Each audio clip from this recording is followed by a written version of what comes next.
did all my acid in grade 8. That was the old days when acid had names, flavors, as it were. Window pane, orange, sunshine. But then things shifted.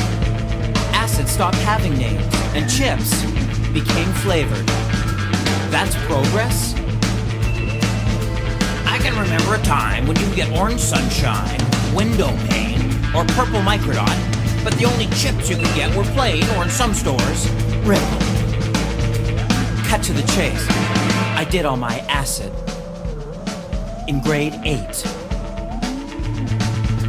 I gobbled it right quick. I couldn't get enough of it. I did all my Southern Comforts in grade 9. One bottle. Ooh, what a night. This how Janice died? What a sickly way to go. And kinda sweet too, you know. Cut to the chase. I did all my acid in grade 8.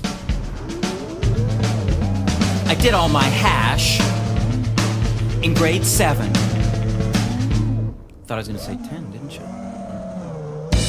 The thing I hated about hash, apart from the revolting taste, was the way it made your eyes stare inside your tiny little body.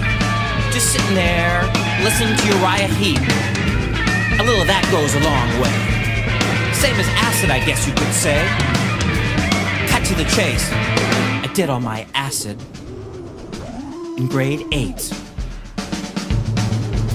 It might have got low for me, but I never did eat no vegetarian chili.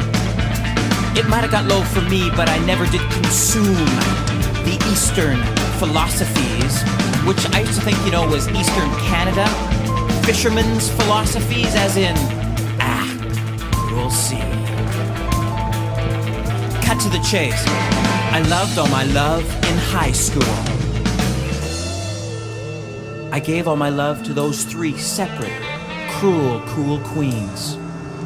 Shelley Warwick, Susan Moriarty, Tammy Gorgonchuk, and now I walk around in a hashless, acidless, unsouthern comfortable haze. And as I do, I think about my income tax.